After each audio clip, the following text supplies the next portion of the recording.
So continuing our look at Harry Potter character charts, I was looking at Hermione's just now, and she, I think to nobody's surprise, is both moon and sun in Virgo. I'm almost a little bit surprised that she doesn't have Mercury in Virgo, given her, given that she's like the smartest one. She actually has Mercury and Venus in Libra. And I think that that's kind of interesting because I think, I know that myself, I typically tend to associate Libra placements as being very focused on things like aesthetics. But I think we see that different side of Libra with Hermione where,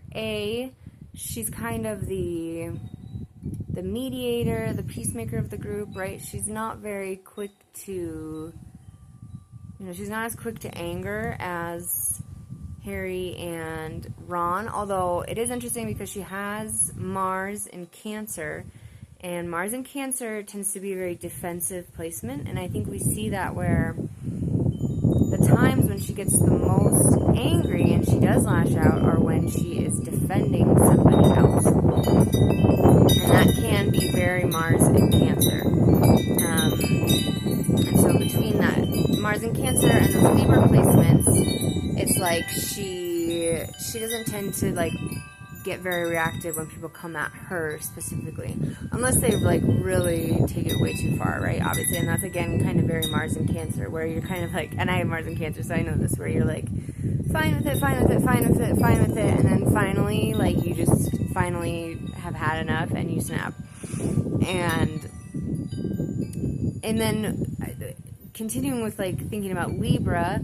The other thing that I think that people sometimes forget with Libra is that Saturn actually is exalted in Libra, which at first doesn't seem to make a lot of sense, but I think that we see that sort of. She also has Saturn in Virgo, by the way, so Saturn, she's also quite Saturnian, and we see that in her sort of maturity, being way more mature than the other students her age, being very focused on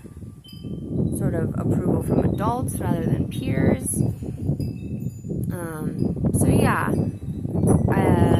So more on Saturn and Libra